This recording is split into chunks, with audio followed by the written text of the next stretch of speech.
Ladies and gentlemen, please welcome Vinod Khosla. Good morning. I love watching that video because that's what all of you are actually doing. This is not just a promotion video. It's something one of you is definitely doing. And together, it's just a phenomenal tide of good stuff and exciting stuff you're doing. We had some great sessions yesterday, talked about a lot of AI stuff. I want to paint for you an optimistic picture. I'm an optimist about what tomorrow could be. These are the plausible tomorrows all of you are creating. This is actually happening, and we can talk about it if we have time. There's only two questions.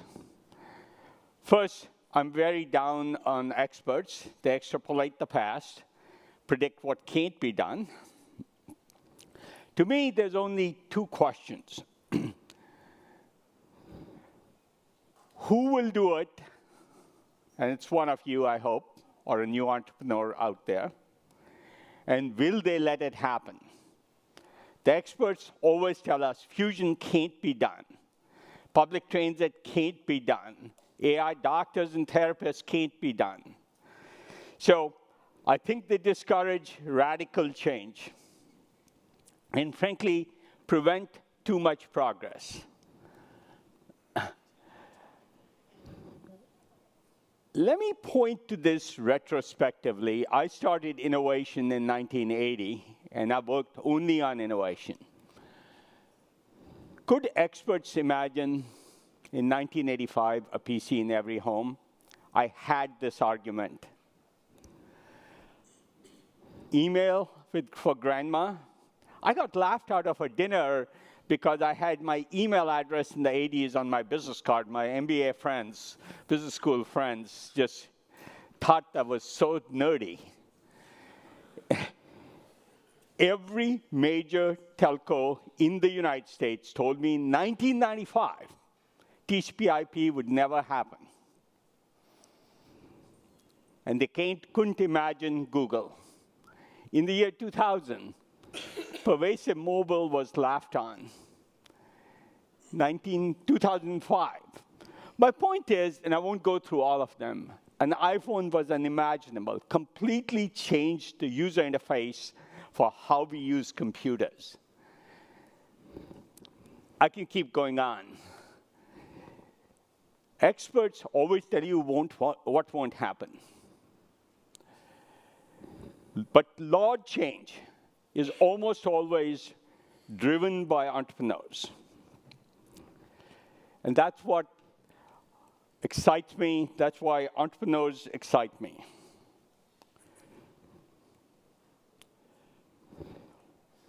Was this done by Airbus or Boeing or Lockheed? No. Space was really changed by entrepreneurs.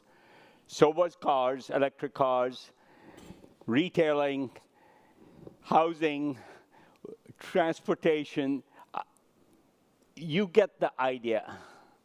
I couldn't add enough things. And people tell me the auto industry will cause change, not Tesla or Waymo. Even the media companies didn't change media. In fact, the companies that didn't know they were doing media changed media. So entrepreneurs with a passion for a vision invent the future they want. In the 40 years I've been doing innovation, I can't think of one example of a large change driven by a large company or an institution or a policy. Every single large innovation, and you saw some of them, were driven by innovation. The earliest I could think of was Bank of America put credit cards on plastic in the early 70s. In my lifetime, 40 years of innovation, I haven't seen one. So, what is possible? What is this future all of you are creating? And I was glad to see yesterday, both in interviewing Sam and Bill Gates, they had come around to being as optimistic as me about the future we can create. Almost all expertise on the planet will be free. Whether you're talking about structural engineers or oncologists, every villager in India will have access to an oncologist, God forbid they get cancer. My own dream is every person on the planet has free tutors, every child has a few tutor, and every person on the planet has free primary care and mental health. I'm very excited about this. Labor will almost be free. People talk about jobs and jobs displacement, and I worry about it. But working at the General Motors assembly line 8 hours a day, mounting a tire on a car for 30 or 40 years is not a job. For me, it's servitude. We have to free humanity from those kinds of jobs. And I do believe we will create enough abundance for sharing.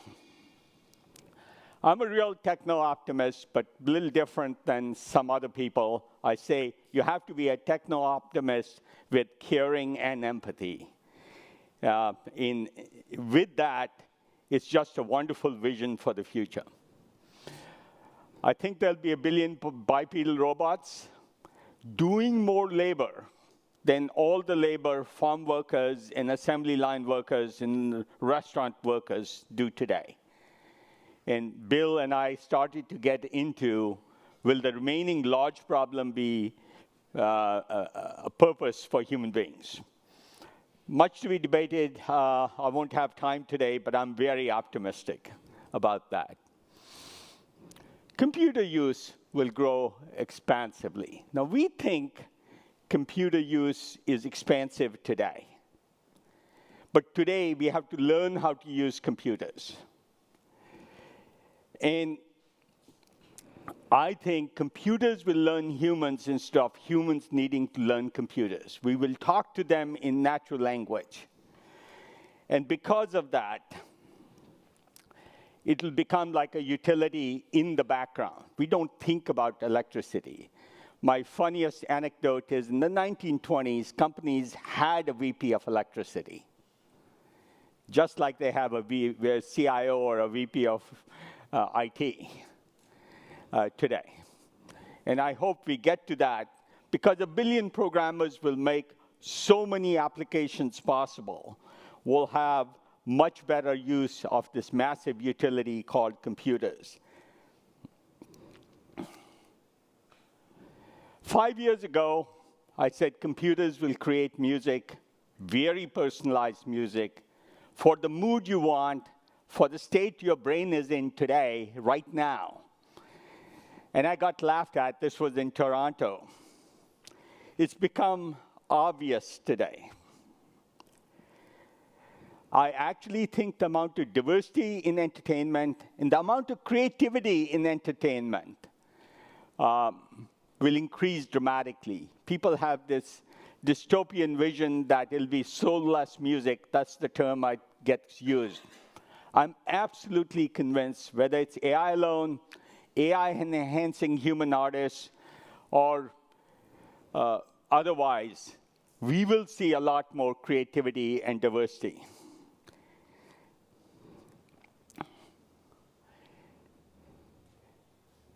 Internet access, we think of as the internet designed for humans. It will mostly be by agents. Tens of billions of them running around. All 7 billion people on the planet will have access to multiple agents. In fact, yesterday, Sarvam, one of our large language model companies in India, was talking about reducing the cost in India to 1 cent per minute of use of agents. At that point, in a voice-only nation or a voice-first nation, it becomes so accessible. I think we have a very, very different world. So my personal view, we will see much more inclusion, much more accessibility. I call it, instead of disenfranchisement of people by technology, we will see enfranchisement of people, even though that's not a word, by technology because of the way we access computers, because of the way they learn our behaviors.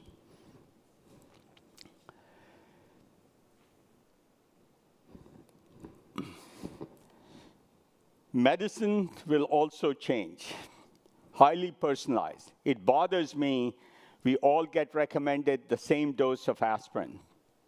30% of the humans on this planet can't metabolize aspirin. Everybody gets the same dose. And it's okay for aspirin. But when you have a blood thinner like Plavix, and no institution today uses your pharmacogenomics to decide how much Plavix or blood thinner you should get, or monitor it, we will have personalized medicine. Each cancer will have a drug developed for one person's cancer so we can cure it, hopefully even avoid it. I'm very, very excited of what this form of personalized medicine will do for us.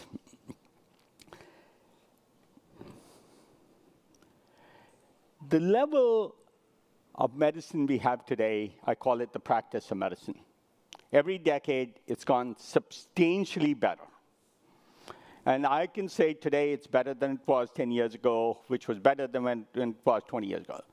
But we are limited by human learning. A physician who treats a patient in Boston at MGH does no amount of teaching to a physician in Phoenix, Arizona.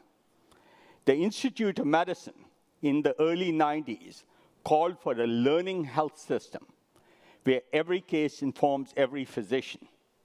The only way that kind of medicine and very personalized medicine is possible is if we have AI doing that medicine. We will have new kinds of foods and fertilizer. If you haven't talked to Nitricity here, they literally produce fertilizer from thin air. It's a fertilizer production thing that feeds off solar power and has no inputs, just water and air. Why? Because nitrogen is produced as nitrates or nitrous oxide when lightning strikes in a thunderstorm. That's nature's fertilizer. So all they did is put lightning in a bottle. In a remote part of Africa, unconnected to anything else, solar panels can produce nitrogen. I'm excited about that. And by the way, certified organic nitrogen. It's the only nitrogen you can feed organic plants, produced by nature the way nature does it. One of the largest crops on the planet is alfalfa. We feed it to cattle all over the world, rich in protein. It's, in fact, any place you see outside and see green, which is chlorophyll, right behind it is most likely alfalfa or rubisco as a protein. The most abundant protein, cultivated or not, on the planet. We don't use it other than to feed it to cattle. And some small single-digit percentage of it makes it as meat on our table. We think we can take that protein out and feed it directly to humans. By the way, it's more nutritionally complete than whey protein. It's more digestible than whey protein. It's more soluble, hence more tastier than whey protein. I do think we can have new protein sources on the planet beyond corn and soy. One of my favorites, I think you've seen the car outside. I do think in the next 20, 25 years, we can replace most cars in most cities. If you do it the right way, if you do self-driving the dumb way, which is Waymo, we will congest our streets and make it accessible to only a few people. If you do self-driving in a closed transit system, you 10x the capacity of a street. In 6-foot bicycle lane widths, you can put more transport capacity than a light rail system, than a 72-foot wide road. Think about it. The only thing fixed in our cities is street width, because you can't knock down the buildings on both sides of a street. You have to increase throughput capacity, and it solves both the throughput, transportation, congestion problems in our cities. It also solves the housing problem. Because now, in a 30-minute transit ride, you can go much further. Much more capacity, travel much further, much faster. And this public transit system is like Uber. It shows up when you show up. If you get off your restaurant job at 1 a.m., you get a personalized vehicle that shows up then. You're not taking a 100,000-pound steel car and having one person traveling at 1 a.m., and they have to wait till the schedule allows. It's on demand. It doesn't stop anywhere. It's your personal vehicle, stops where you stop. And you can have very frequent stops because it's not stopping to pick up and drop other people. I'm very excited about what we can do to our cities in general. I love this particular one. Mach 5 transport, 4,000 miles an hour, 6,000 kilometers an hour or so if you're European. It will make the world a closer place. And run on sustainable aviation fuel, I believe. My favorite source of sustainable aviation fuel is gasifying municipal waste and turning it into sustainable aviation fuel. Humans will not stop generating waste. But we can use it as aviation fuel. LanzaTech is doing that today.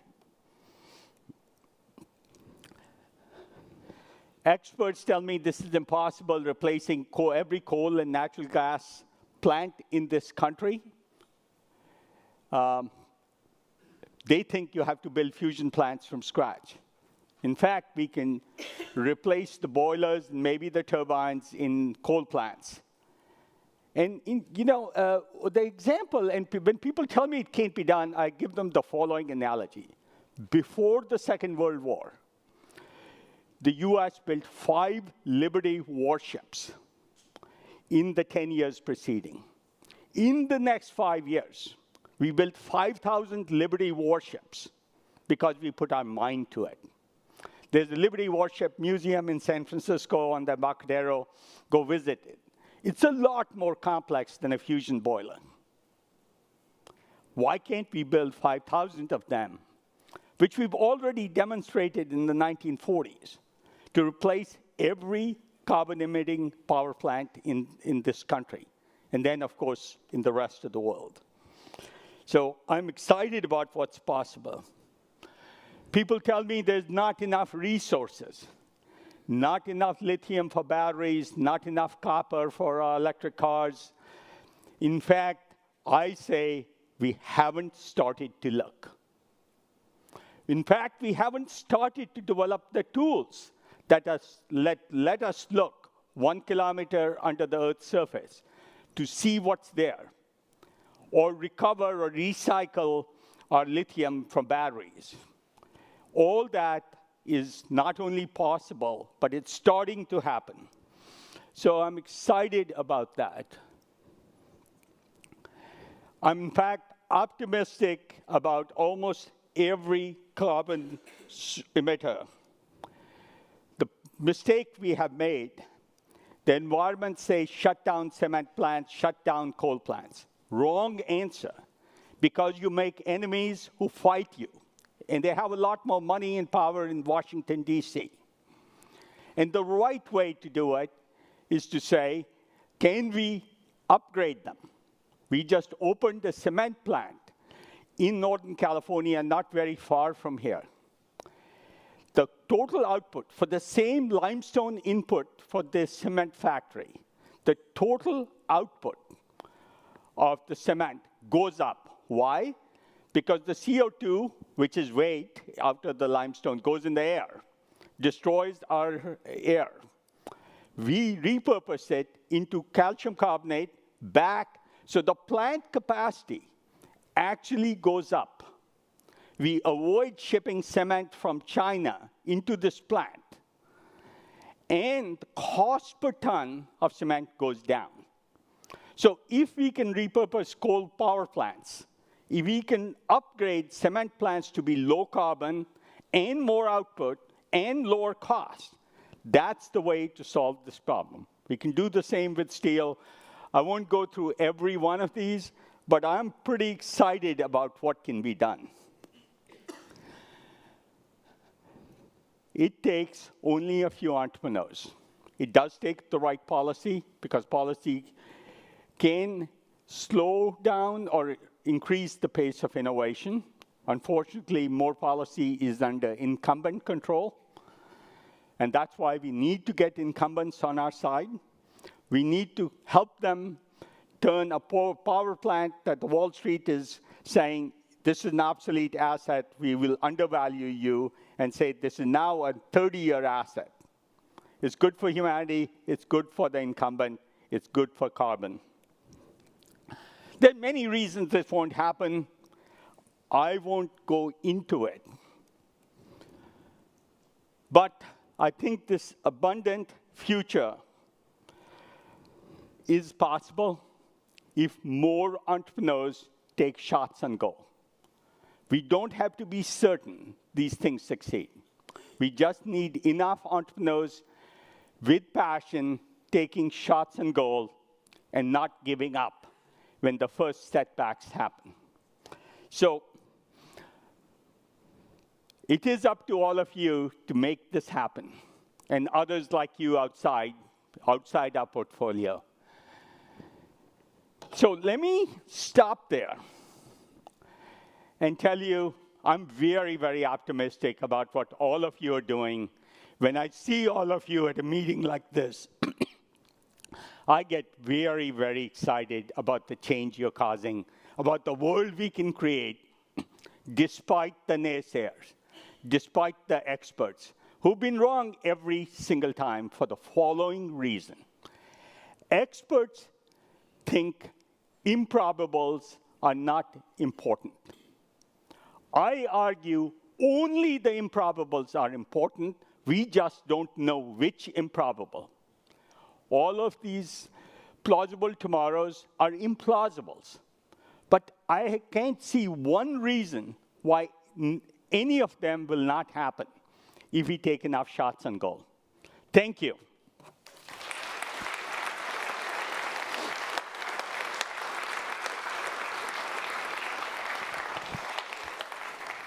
I'll take a question or two. I especially like the skeptics. Yes? I remember. I've had skeptics challenge me, invite them to challenge me, and I can almost always defend them. Only answer I get is, oh, but it'll take longer, which is okay by me. Well, that was going to be my question. I remember listening to you in 2006 or something, and you were talking about some of these things. And I think at that time, it felt like it'll take 5 or 10 years.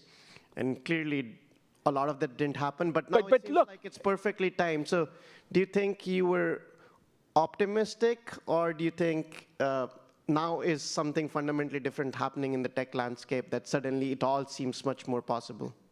Well, first I would say skeptics never did them possible. And that's why I never want to be a skeptic. I don't want to be the person who says why things can't be done. If there isn't a reason it can't be done, like a physics reason, then we'll find another way. But otherwise, I'm an optimist. Does it matter in saving the planet, instead of taking 5 years, it took 15 years to build a cement factory? No, it doesn't.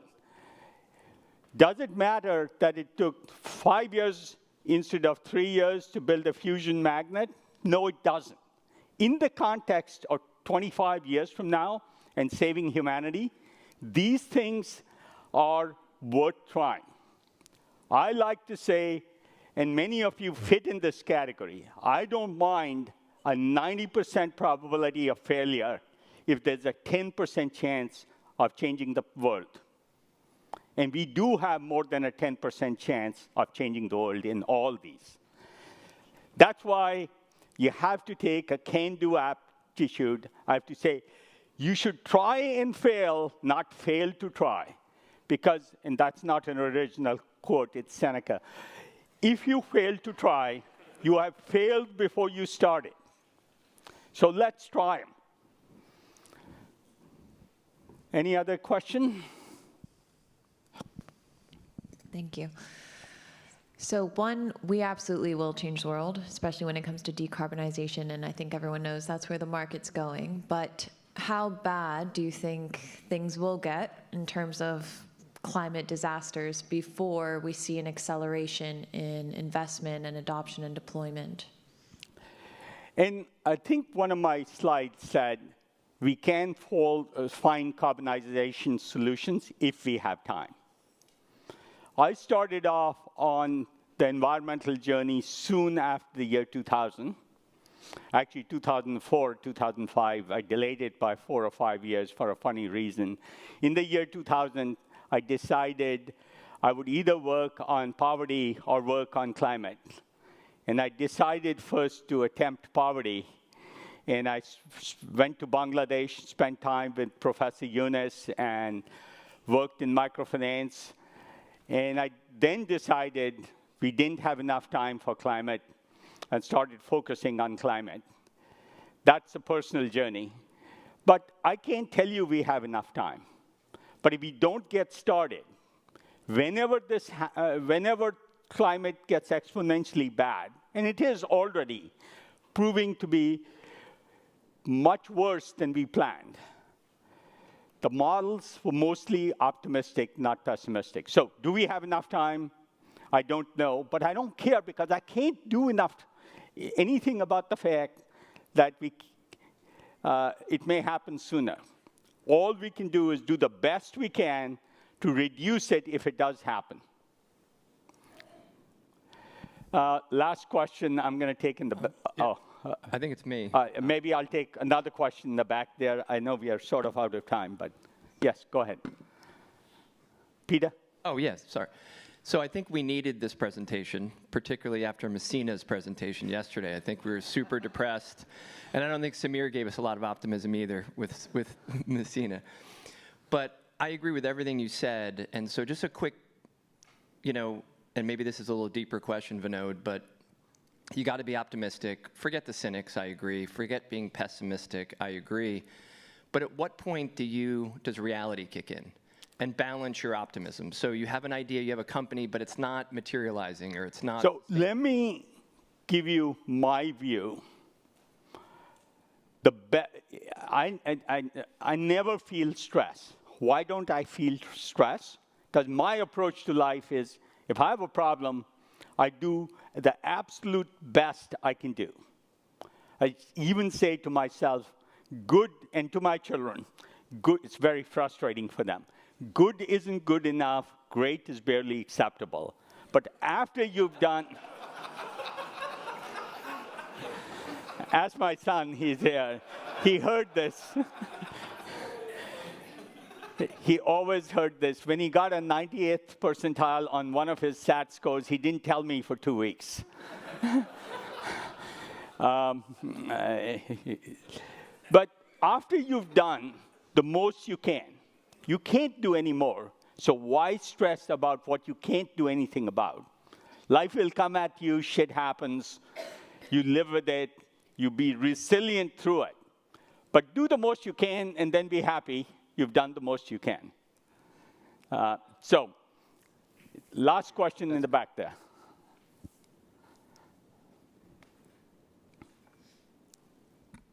Thank you. Hey, Vinod. I was curious if you could talk a little bit to why did you choose the vehicle of Khosla Ventures versus something like what Bill Gates did with, maybe the Khosla Foundation? How have you thought about your strategy for impact and kind of realizing these futures? Well, it frustrates some LPs.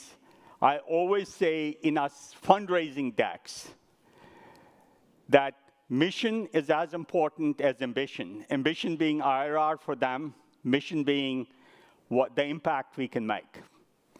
And I think we may be the only venture capital deck on the planet that actually talks about mission to our investors. Why this vehicle? Because, we have, and I don't even know the number, some large number of dollars under management, far more than my personal net worth, and we need to give them a return so we can deploy the money for the purpose of having an impact and, frankly, a lot of fun for me. This is why, at age 69, I say I have another 25 years, health permitting, to go do this and make the world a different place, the world we are trying to create. Thank you.